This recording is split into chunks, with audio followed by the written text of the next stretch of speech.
Bom dia, boa tarde, boa noite, meus caros ouvintes. Estamos hoje iniciando o primeiro podcast de 2025. Eu quero desejar que esse ano seja muito abençoado para todos nós, com muito estudo, baseado em ciência, baseado em evidências, que tenhamos tratamentos para os nossos pacientes eficazes, com bom custo-benefício e que nossos pacientes sigam boas orientações e alcancem saúde. Hoje nós vamos abrir o tema deste ano com um tema muito relevante, que é a esteatose hepática. Essa doença anteriormente era conhecida como doença hepática gordurosa não alcoólica. E recentemente, as várias associações de estudos do fígado mundiais, elas definiram como doença hepática esteatótica associada à disfunção metabólica, MESIL-D, que agora ela engloba muito mais doenças, né? A doutora Liliana vai explicar para nós. Essa doença é uma doença muito importante, porque ela acomete cerca de 30% da população mundial e atualmente é a principal causa de transplante hepático no Brasil e no mundo. E por um tema tão relevante, a gente não poderia deixar de convidar convidados também muito relevantes. Hoje nós contamos com a doutora Liliana e o doutor José Eduardo Trevisoli para nos abrilhantar com muito conhecimento. Bom, é isso aí, pessoal. Eu queria desejar um feliz 2025 a todos e dizer que, assim, hepatologia é um tema que eu amo e eu estou muito feliz de começar esse ano falando de doença hepática esteatótica, que é um tema super relevante, como a Ana Paula falou. Bom, o MESIL-D, né, que é a doença esteatótica do fígado relacionada à disfunção metabólica, é a presença de esteatose hepática associada à disfunção metabólica, pelo menos um fator cardiometabólico. Por exemplo, associada a diabetes, ou obesidade, ou dislipidemia, ou hipertensão. Bom, é super importante a gente saber um pouco sobre esse tema, porque o diagnóstico, os fatores de risco associados também, né? O seu tratamento são de suma importância, porque é uma doença relacionada à evolução para cirrose e câncer de fígado. Então, a gente tem que saber lidar com essa doença para prevenir que o paciente venha a ter complicações hepáticas. E também complicações não hepáticas, como as doenças cardiovasculares, como infarto e derrame. E hoje a gente está aqui com dois convidados super relevantes aqui em Brasília, uns nomes super importantes na hepatologia de Brasília, a doutora Liliana Sampaio e o doutor José Eduardo Trevisoli, meu co-orientador de doutorado, meu eterno mestre, qual eu tenho muito carinho pelos dois. E eu queria começar esse podcast de hoje pedindo para a doutora Liliana nos explicar o que é que esse termo MESIL-D, né, que foi instituído em 2023, trouxe de novo para a gente. Primeiramente, né, gostaria muito de agradecer a oportunidade de estar aqui. Desejo a todos um excelente ano de 2025. E, assim, eu gosto muito de educação continuada, né? Atualmente, né, mexo com ensino, pesquisa, na residência médica. Então, assim, acho que esse tipo de iniciativa é muito importante. E o que aconteceu com essa questão da doença hepática gordurosa? Então, antigamente, existia esse termo, doença hepática gordurosa não alcoólica. Só que para ser não alcoólica, ela tinha que ser tudo não autoimune, não viral. E isso fazia com que aquele paciente que chegasse no ambulatório, se ele não tivesse somente a esteatose com síndrome metabólica, ele não era contemplado a estar naquele lugar. E, além disso, as pessoas se sentiam estigmatizadas por terem esse nome alcoólico dentro desse termo. Em 2020, esse termo passou a se chamar MEFOD, misturava tudo. Então, o paciente que tinha doença hepática gordurosa de causa metabólica junto com álcool, ou vírus, ou tudo junto e misturado, ficava tudo na mesma nomenclatura.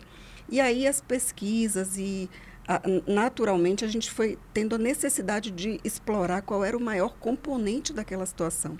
E aí, em 2023, né, como a Ana falou, foi criado esse termo, né, de MESIL-D para separar um pouco. Então, a doença hepática gordurosa de causa metabólica, com componente metabólico pelo menos um, como a doutora Dani falou, e aquele paciente que tem a doença hepática gordurosa de causa metabólica com álcool associado ficou em outro contexto. Tem a doença hepática gordurosa de causa só de álcool ou de causa secundária. Certo. E aí eu vou pedir desculpa, que eu esqueci de pedir para vocês se apresentarem. Fiquei tão empolgada falando de MESIL-D que pulei essa parte. Lili, por favor, se apresente, o doutor Zé também, aos nossos ouvintes. Então, eu sou gastroenterologista, hepatologista, tenho doutorado em gastroenterologia pela USP e atualmente eu sou a supervisora da residência médica de hepatologia do Hospital de Base e gosto muito de ensino, de pesquisa, liga e tudo que estiver relacionado. Ok, muito obrigado pelo convite. Novamente, parabenizar pela iniciativa. Atualmente, eu sou chefe da unidade do Serviço de Gastroenterologia do Hospital de Base e sou pós-graduando da Universidade de Brasília, onde eu me formei como médico, e atualmente também tenho uma atividade como professor da Católica já há alguns anos. Parabéns pela iniciativa. Doutor José, queria aproveitar essa oportunidade e tentar entender quais são os pacientes que a gente tem que rastrear, né, para MSUD. Perfeito. Para mim é importante, todo paciente que tem esteatose, nós temos que tentar identificar a causa da esteatose. Nós sabemos que a causa, além das causas metabólicas, que é o tópico em si, tem várias situações que depositam gordura no fígado. Por exemplo, a própria desnutrição deposita gordura no fígado.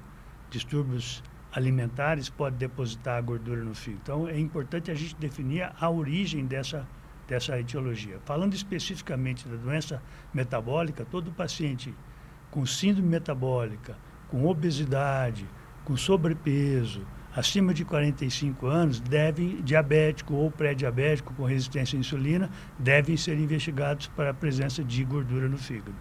A partir do momento que esse indivíduo detecta, confirma que ele tem gordura no fígado, a minha colocação é, ele tem inflamação no fígado? Porque nem todo paciente que tem gordura terá inflamação. Esses que têm inflamação são os de mais risco. E dentro desses que têm inflamação, aqueles que têm fibrose. Então, há uma sequência de acompanhamento desses doentes e de investigação. Então, a causa, se tem ou se não tem gordura, a causa da gordura, o estágio que essa gordura se encontra, para poder começar o processo de investigação.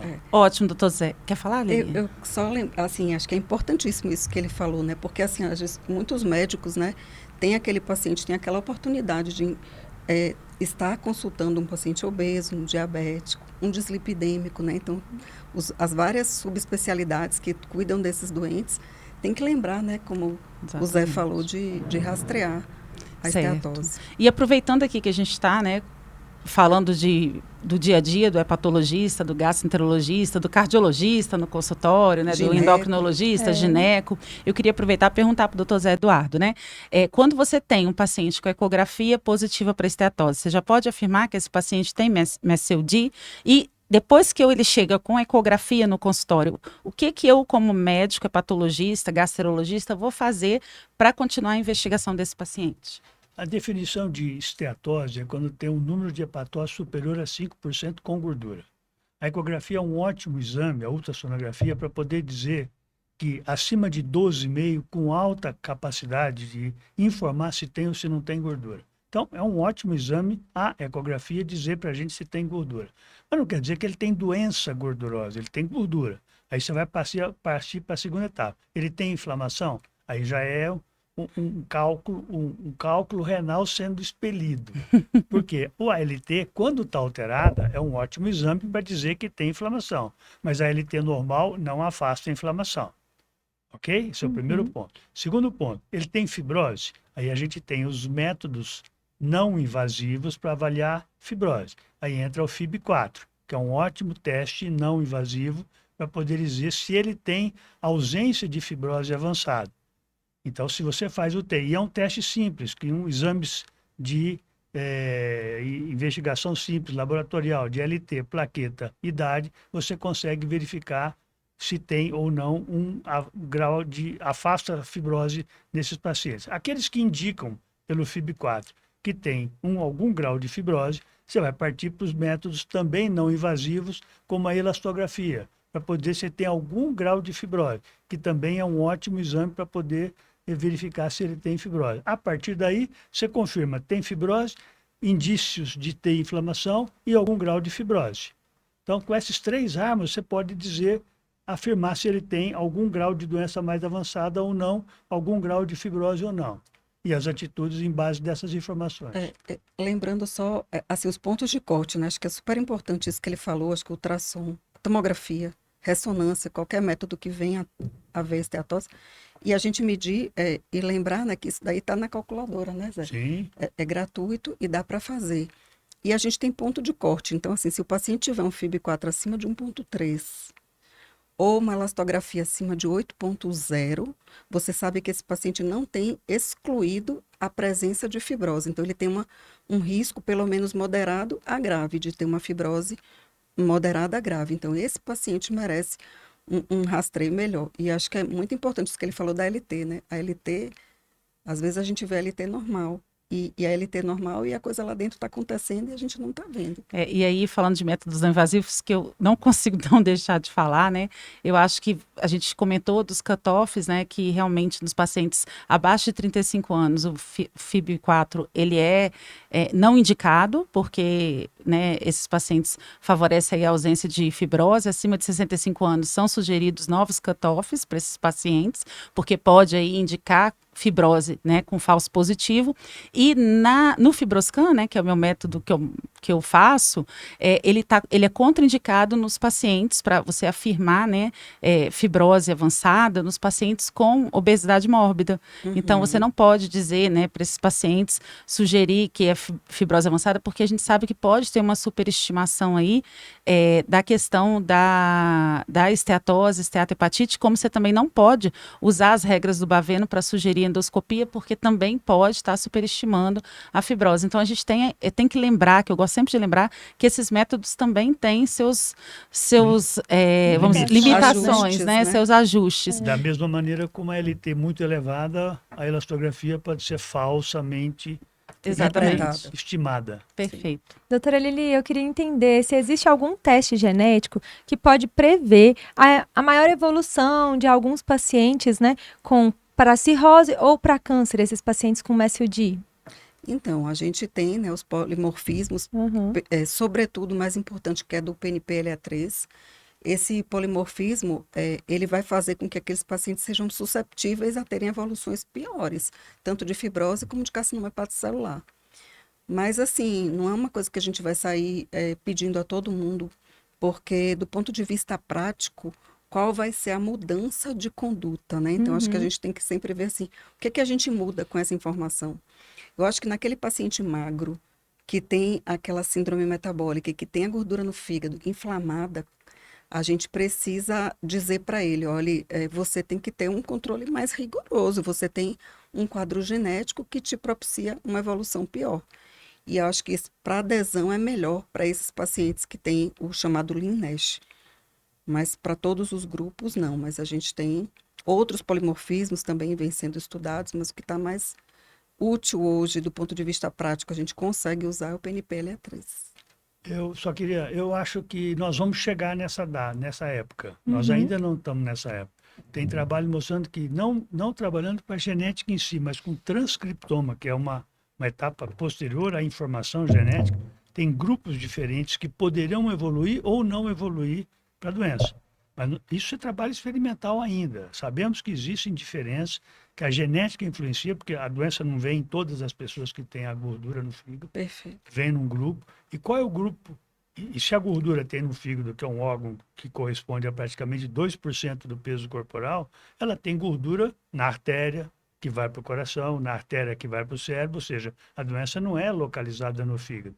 Então, qual é o subgrupo de pacientes que tem gordura corporal que vai fazer doença hepática, o outro grupo que vai fazer doença cardíaca, o outro grupo que vai fazer doença cerebral? Eu acho que nós vamos chegar nesse dia. Então, nós estamos avançando, mas nós não chegamos ainda nesse dia para poder dizer que o teste genético vai definir. Certo. E assim, a gente fala muito de método não invasivo, né? Que hoje realmente trouxe para a gente aí uma evolução enorme para a avaliação das doenças hepáticas. Mas a biópsia hepática, doutor Zé, ainda tem lugar? O senhor pede ainda biópsia hepática nesses pacientes com MSUD? Eu acho que a biópsia hoje tem dois papéis importantes. Primeiro, naqueles casos duvidosos. Como a Liliana comentou inicialmente, a doença é um leque. Então, você pode ter um doente, qual é o fator principal? Que está naquele doente específico. A biópsia passa a ser importante. Ou seja, na dúvida diagnóstica, se ele tem dois fatores possivelmente causadores da doença, aí sim a biópsia passa a ser importante.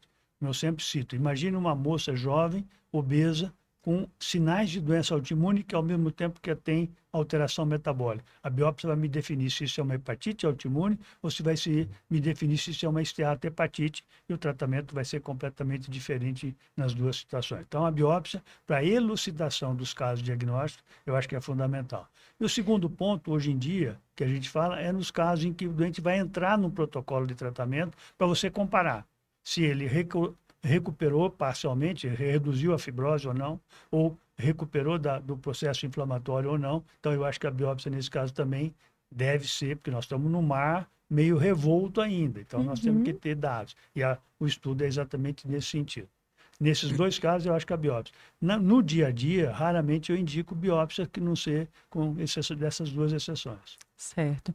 Lili, e a gente sabe que nos pacientes com hepatopatia crônica avançada, né, com fibrose avançada, o screening para hepatocarcinoma, para carcinoma hepatocelular, câncer de fígado, é indicado semestralmente com ecografia de abdômen e alfa-fetoproteína, né?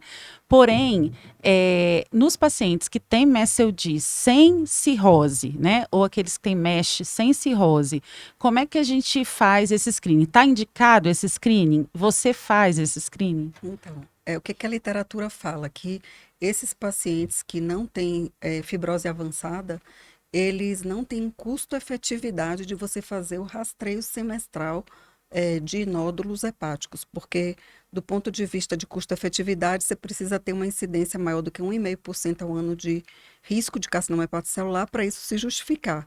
E esse paciente não tem esse risco. Mas nós todos que vemos esses pacientes na prática, todos os dias, a gente vê o carcinoma hepatocelular em pacientes sem cirrose. E a gente vê que esses pacientes são muito heterogêneos, porque uns, como o Zé falou, são obesos, outros têm doença cardiovascular, vão se somando riscos. E quanto mais risco cardiometabólico, também isso pode ser um drive maior para a oncogênese. Então, apesar da custo-efetividade não existir no papel, eu acho que não é nenhum absurdo a gente fazer 2 ultrassons por ano, porque semestral, e até porque, até mesmo a nível de ambulatório, né, você vê esse paciente 2 vezes por ano, no SUS, não teria problema. Eu costumo fazer na minha prática clínica. Perfeito. Doutora Liliane, eu gostaria de entender também um pouco sobre como é o segmento desse paciente, porque, como vocês já falaram, né, eles sofrem de diversas comorbidades, então um time multidisciplinar precisa estar presente. Quais são esses profissionais que vocês recomendam e encaminham esses pacientes para estarem seguindo? Então, a gente sabe que quando esse paciente chega para a gente precisa estimar o risco cardiovascular. Então, assim, as calculadoras de risco cardiovascular da Sociedade Brasileira de Cardiologia também são gratuitas, estão no telefone celular.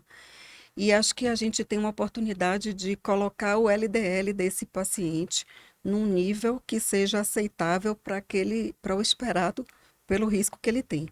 O cardiologista é fundamental. Acho que esse paciente precisa de um nutricionista, de um nutrólogo, ele precisa de um educador físico e a gente deve saber orientar o exercício. Então, assim, muitas vezes o médico ele fala muito assim, no que não comer, né? Mas e o que comer? Ele precisa desse apoio, né?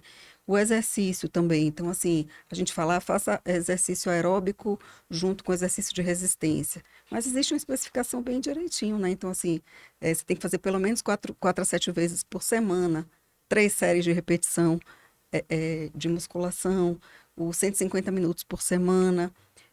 Uma outra coisa interessante também que tem uma escala que eles chamam de escala de Borg, que você tem que ficar cansado, que você não pode conseguir falar durante o exercício. Mas como que a gente vai fazer esse acompanhamento se a gente não tiver esse time? Quem vai estar do lado do seu paciente no dia seguinte à consulta para fazer isso tudo valer? Né? Então, E dentro o endócrino, dessa... endócrino também, os o pneumo, diabéticos. o doente muitas vezes tem a apneia do sono. Sim. Então, é uma equipe multidisciplinar que você tem que avaliar e tem que contar com vários profissionais.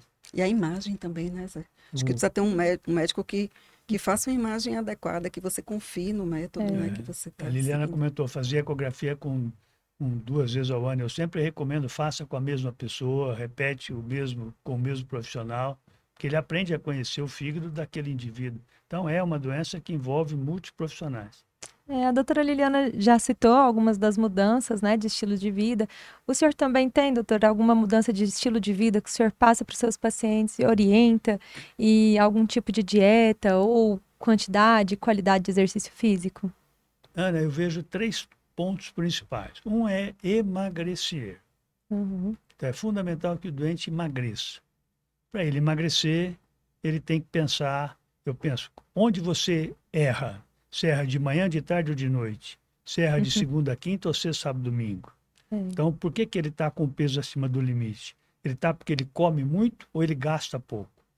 Eu sempre comento nesse aspecto no sentido dele emagrecer. Tem vários trabalhos mostrando que o emagrecimento, a perda de peso, é fator fundamental para reduzir a gordura. E essa perda de peso não pode ser abrupta, rápida. Ela tem que ser lenta, contínua. E a gente tem trabalho mostrando que se ele perder 5% do peso corporal, a esteatose já reduz. Se ele perder de 7 a 10% do peso, a inflamação reduz, a fibrose reduz. Então, emagrecer é fator fundamental. A doença veio, em boa parte, porque ele está acima do peso. Então, esse é o primeiro ponto. O segundo é a alimentação. E aí entra um detalhe. Nós, como um país com influências diversas que a gente teve, nós temos a dieta do Mediterrâneo, já que aqui no Brasil a colonização portuguesa, espanhola, italiana, os árabes, deram para a gente uma influência muito grande, que eles vieram de onde? Vieram da região do Mediterrâneo. Então, não é longe da gente uma dieta do Mediterrâneo. Então, uma alimentação rica, baseada nos produtos de legumes, verduras, castanhas, azeite de oliva, não fazer dieta maluca com muita restrição. A recomendação da dieta do Mediterrâneo é de 1.400 a 1.500 calorias por dia, que não é pouco. É uma restrição. Mas não é uma coisa exagerada como essa dieta maluca de 400 calorias por ano. Então, a dieta no sentido de comer produto vegetal, alimentação em horários regulares, eu oriento nesse sentido. Ok? O terceiro ponto, além da dieta do exercício, além do emagrecimento e exercício, de dieta é o exercício moderado, aeróbico e de resistência, e sendo acompanhado porque tem um limite. Se a pessoa tem 60 anos, com frequência cardíaca X, você não pode exagerar a ponto dele. Tem que pensar que ele pode ter uma doença, e normalmente tem, cardiometabólica associada, aí tem que acompanhamento. Então, dieta, exercício e emagrecimento é fundamental, e isso traz resultado positivo. São os nossos pilares, né? São os pilares. E uma coisa interessante também, assim, a caloria, né, como o Zé falou, às vezes essas dietas restritivas demais. Então, assim, mesmo no paciente super obeso, você tem uma quantidade de calorias por quilo para você suprir esse paciente. Então, existe tudo determinado, 35 calorias por quilo. Se for um paciente obeso com 30 de IMC, você vai menos um pouquinho.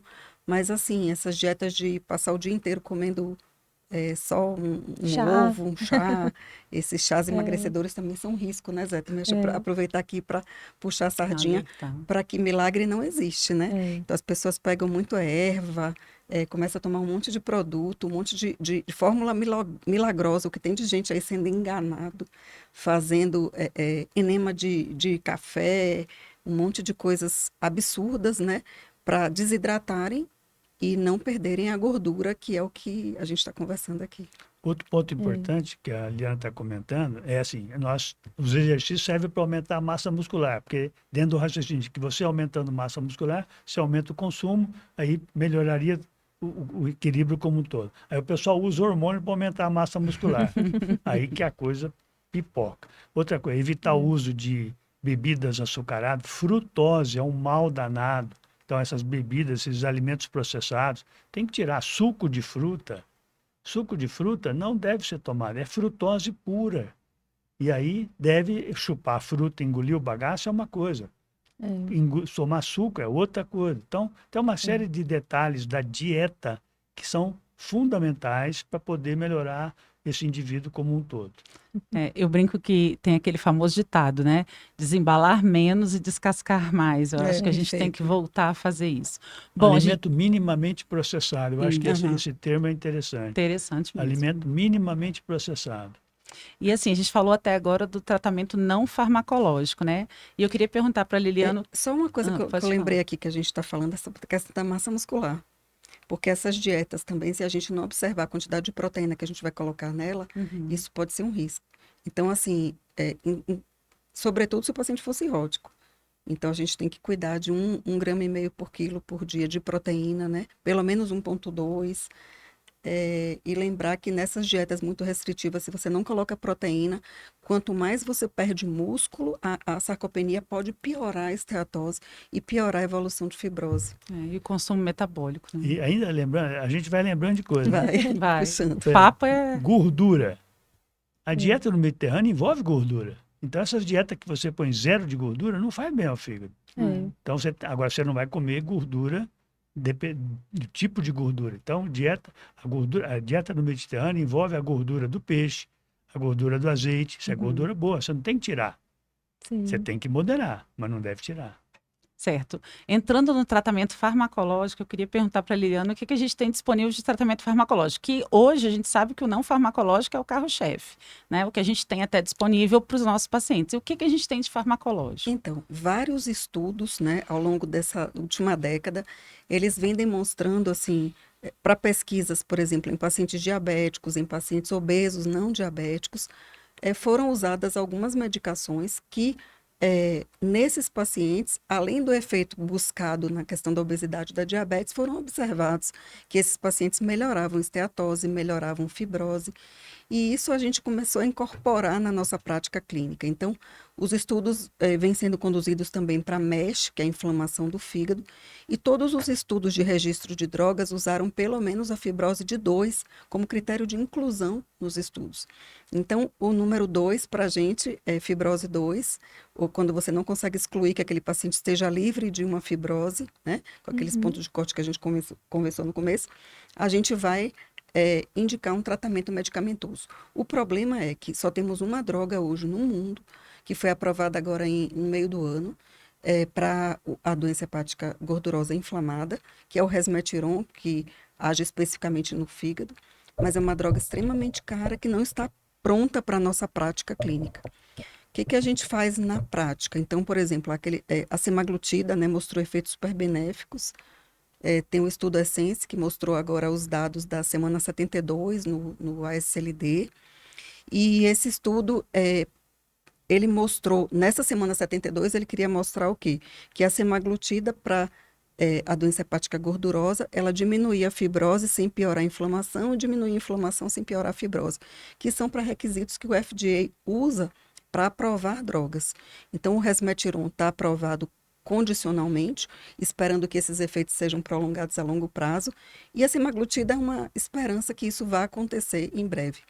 E a próxima etapa do Essence vai ser bem mais para frente, quando eles vão ver a intervenção da medicação nos desfechos desses pacientes. Mas isso ainda vai ser para frente. Certo. Eu acho que esses análogos de GLP-1 vieram para ficar, né? Os análogos de GLP-1 associados aos GIPs, esses são os novos remédios, né? Tem estudos já sendo desenvolvidos também com a tizepatida, e eu acho que esse aí é o futuro, que é o que a gente vai ter mesmo para esses pacientes. Mas eu queria saber, assim, se hoje, principalmente no paciente do SUS, que a gente ainda não tem isso disponível, quando você lança a mão da pioglitazona, se você usa vitamina E para alguém, se tem alguma que não está nem mais, não está nos consensos internacionais, mas a gente está na realidade brasileira aqui, se isso você lança a mão em algum momento. Eu acho que a pioglitazona, né, e a vitamina E tem mostrado associação benéfica com relação à histologia hepática, e são recursos que a gente pode usar, sobretudo a pioglitazona no paciente diabético. Sim.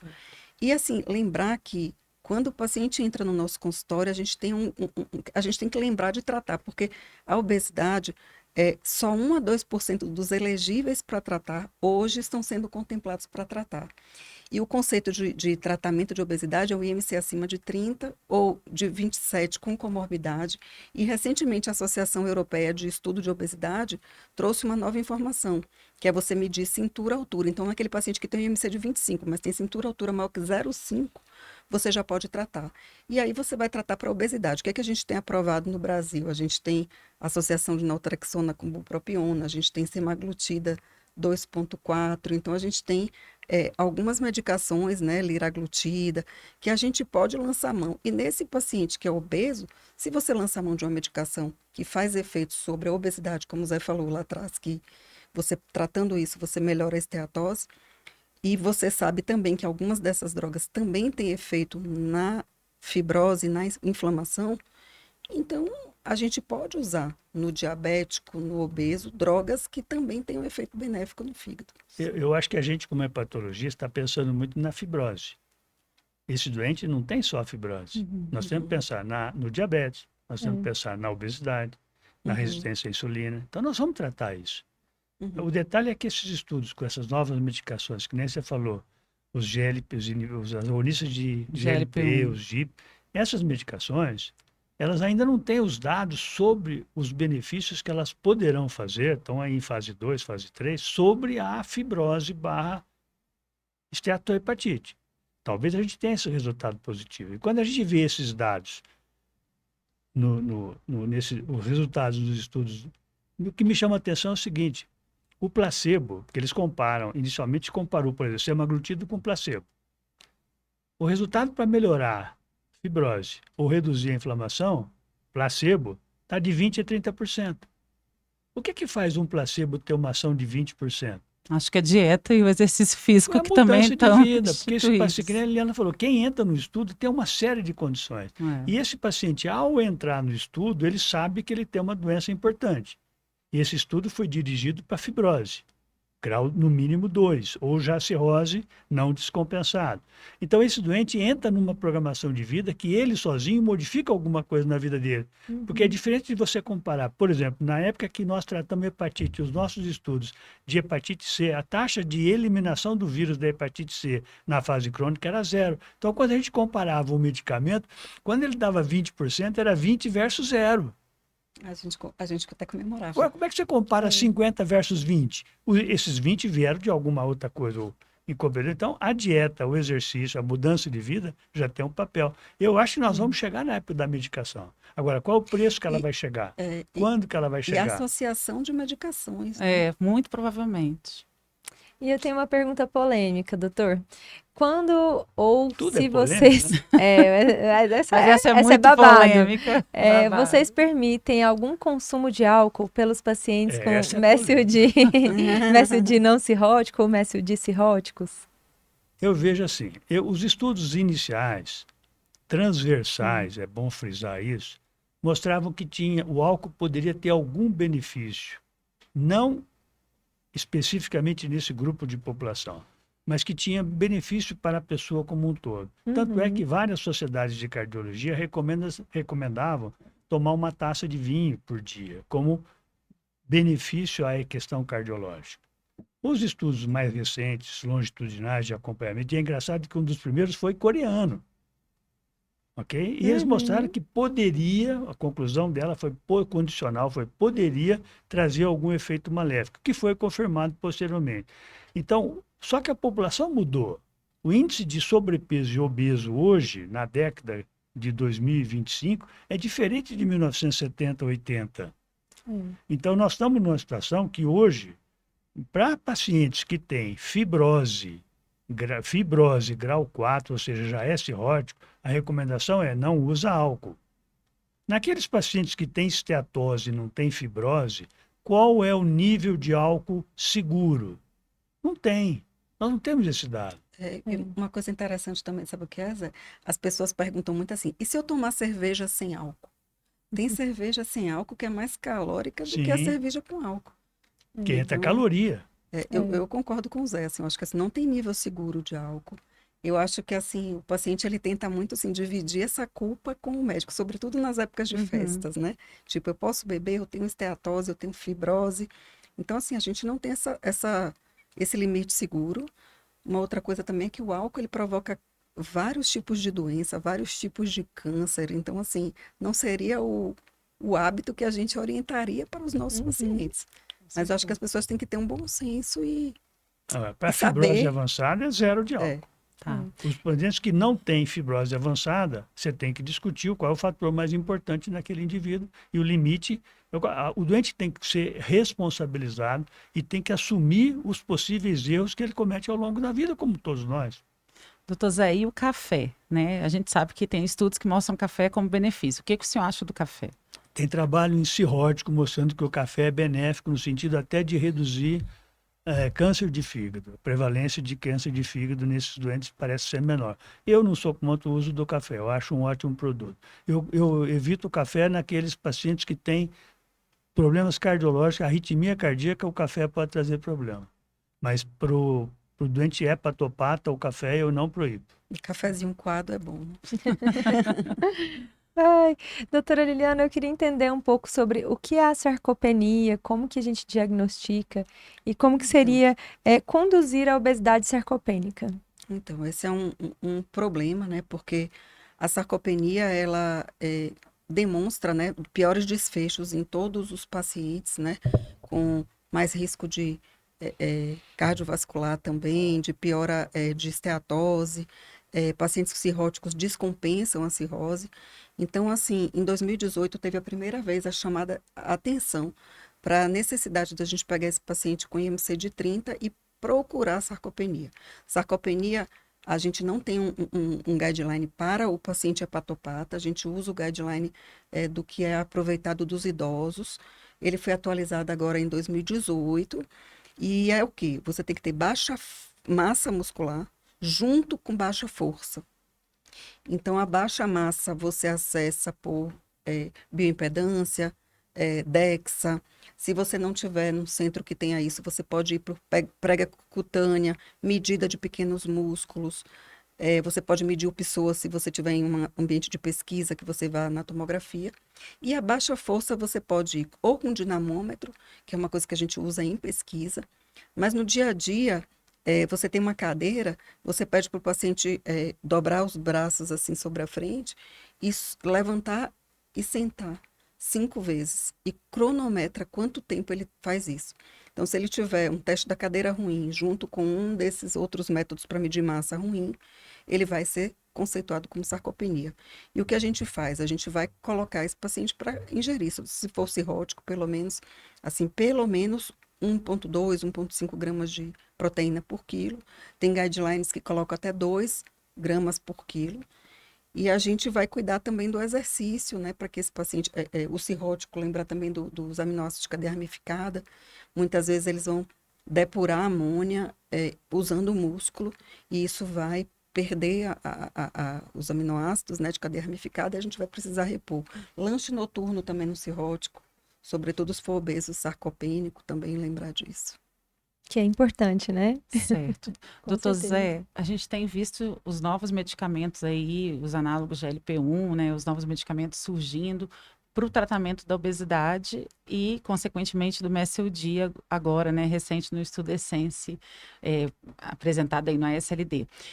Eu queria perguntar se a cirurgia bariátrica ainda tem algum papel, se o senhor acha que ainda tem algum papel para o tratamento do MSLD. Nós temos um colega lá no básico que fala que a cirurgia obesidade vai desaparecer com o uso dos GLP, né?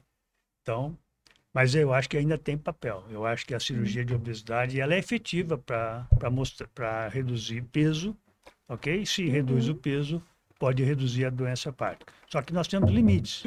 Por exemplo, você não vai operar um doente que é cirrótico descompensado.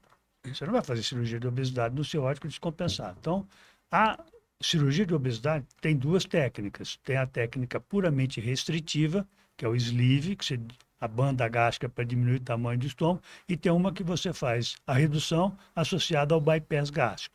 Uma é somente restritiva, a outra é restritiva e a desabsortiva.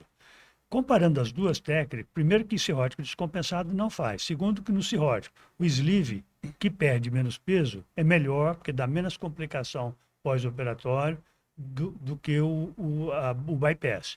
Então, poderia, nos pacientes hepatopata, com algum grau de fibrose, ou mesmo com cirrótico descompensado, com o objetivo de emagrecer, de controlar o diabetes, que a cirurgia é efetiva, você poderia lançar a mão. Agora, eu sempre penso assim, é uma mudança de vida que a pessoa tem que saber o que é que vai ocorrer com ela. Então, é um procedimento complexo. Também envolve uma equipe multidisciplinar. Também envolve característica da pessoa. Porque o que a gente vê é que é uma taxa de retorno, de reganho de peso que não é desconsiderável. Então, nós temos que ver o perfil do paciente, ver o que ele quer, acompanhamento desse paciente antes e depois da cirurgia para trazer bom resultado. mas ela tem o seu espaço dentro do esquema de tratamento da obesidade. Tem as suas indicações bem precisas, então eu acho que não é descartar, por enquanto, os inibidores do GLP não podem ser comparados em relação à cirurgia. A perda de peso, né, agora com os estudos da tirzepatida chega a 26%, né, muita perda. Mas assim, tem aquele paciente que 26%, sei lá, 10%, 20% ainda vai ser pouco. Então, eu acho que depende daquele paciente como ele chega no consultório.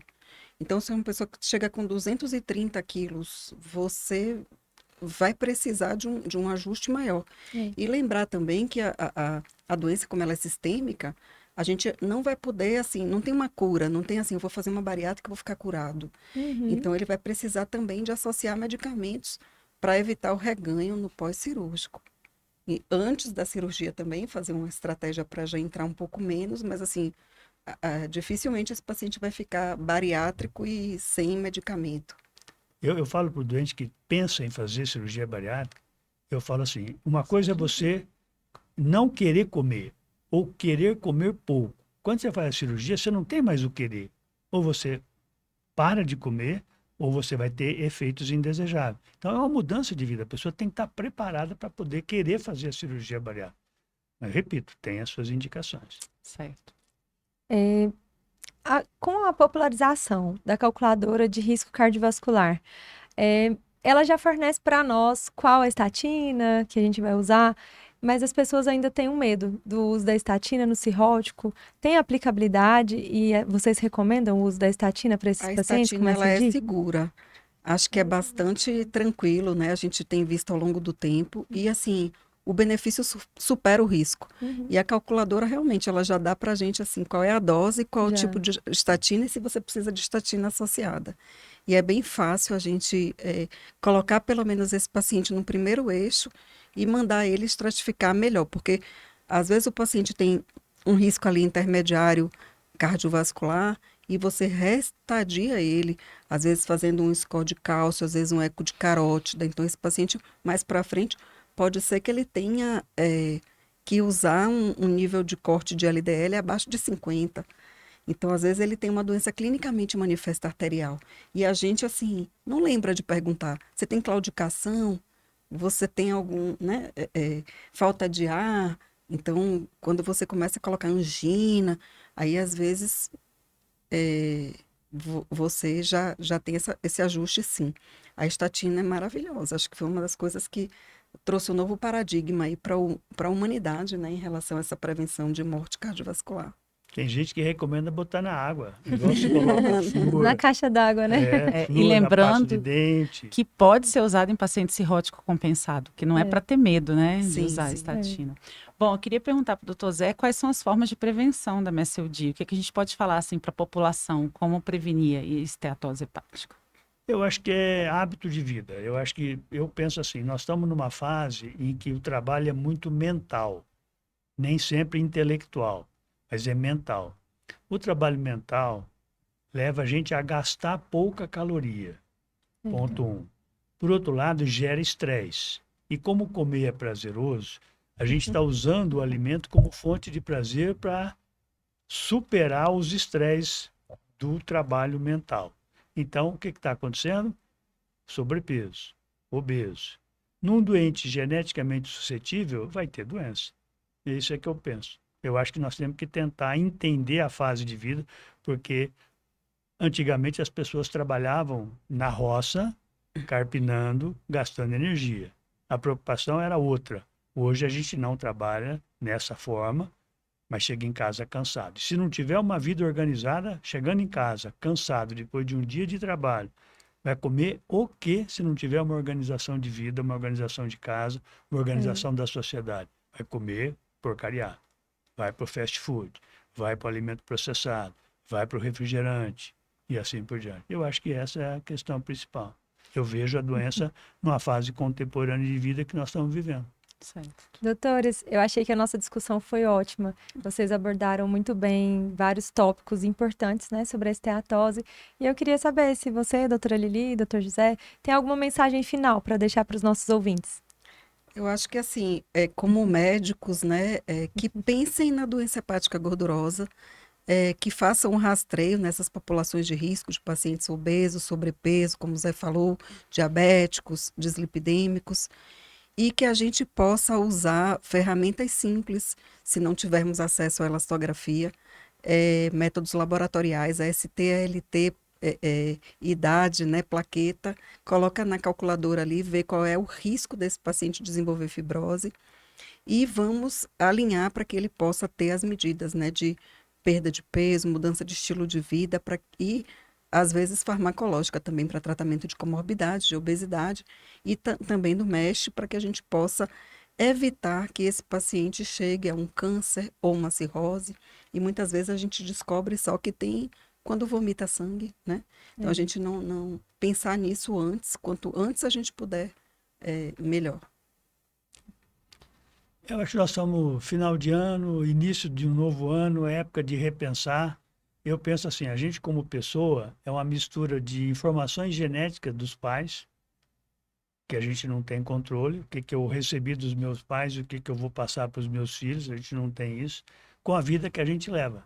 Então, é época de final de ano, é época de repensar o que eu estou fazendo com o meu corpo. Então, a mensagem que eu digo é, pensem e vejam o que você quer, as características familiares, porque se eu tenho na minha família um antecedente cardíaco muito grande, eu vou ter que parar e pensar o que eu posso fazer para poder evitar que isso aconteça. Se eu ficar diabético aos 90 anos, não vai trazer muito problema. Mas se eu ficar diabético aos 60 anos, talvez aos 70, 75, eu estou com consequência do diabetes. O exemplo do diabetes serve para qualquer outra doença. Então, é se cuidar, pensar, se conhecer, se limitar, fazer as coisas de uma forma adequada. Essa é a mensagem que eu faço para mim mesmo. E aproveitar que o ano está começando, né, Zé? É época de repensar, programar.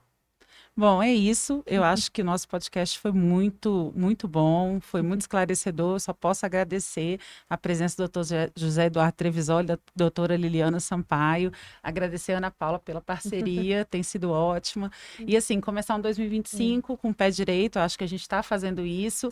E ficar aí as dicas, não só, né, para os pacientes de melhorarem os hábitos de vida, evitar o tabagismo, evitar o consumo de álcool, aumentar os exercícios físicos, para ter uma qualidade de vida melhor e também para os médicos, né, que tenham aí um 2025 repleto de coisas boas, de pacientes, consultório cheio e podendo ajudar esses pacientes e que o nosso podcast possa estar trazendo aí algum benefício para isso. Então é isso, desejo um ótimo 2025 a todo mundo e até a próxima. Estamos preparando um podcast muito legal para vocês, não percam o próximo.